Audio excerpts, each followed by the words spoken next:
நான் பிறந்த ஊரு.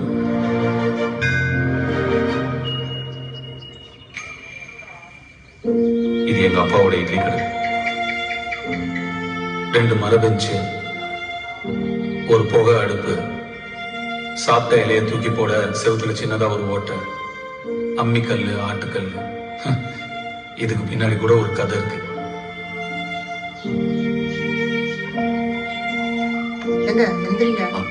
இவர் என் அப்பா சிவனேசன். காலையில 6 மணிக்கு அவர் இட்லி சர்வ் பண்ணணும்னா நைட்டு 3 மணிக்கே எழுந்திரிக்கணும். கடைக்கு போற மாதிரி ரெடி ஆக மாட்டார், கோயிலுக்கு போற மாதிரி ரெடி ஆவார்.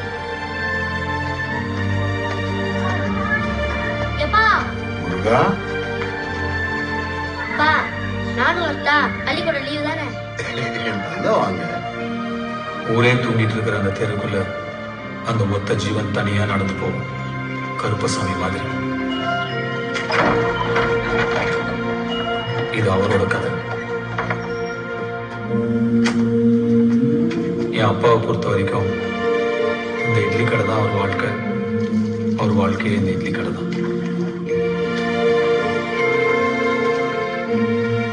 அவர் தனி, இந்த இட்லி கடை தனி இல்லை.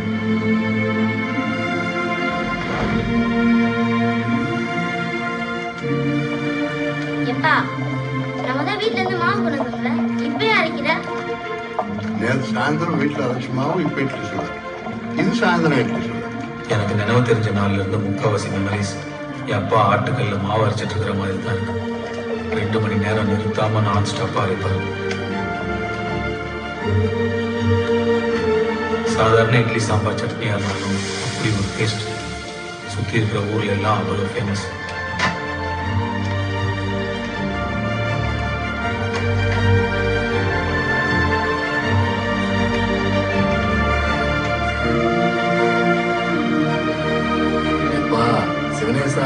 இது ஆறுமுகம் ஐயா.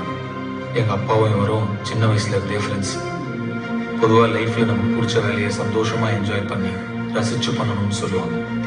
அது டாக்டர், இன்ஜினியர் இல்ல பெரிய பிசினஸ் மேனா இருக்கணும்னு அவசியம் இல்லை. வெறும் இட்லி சுடுறதா கூட இருக்கலாம். சின்ன வயசுலயே மகாத்மா காந்தியை ஃபாலோ பண்ணி அஹிம்சையை போதிச்சார். அவரோட அப்பா சுதந்திர போராட்ட தியாகின்னு ரொம்ப பெருமையா சொல்லிக்குவாரு.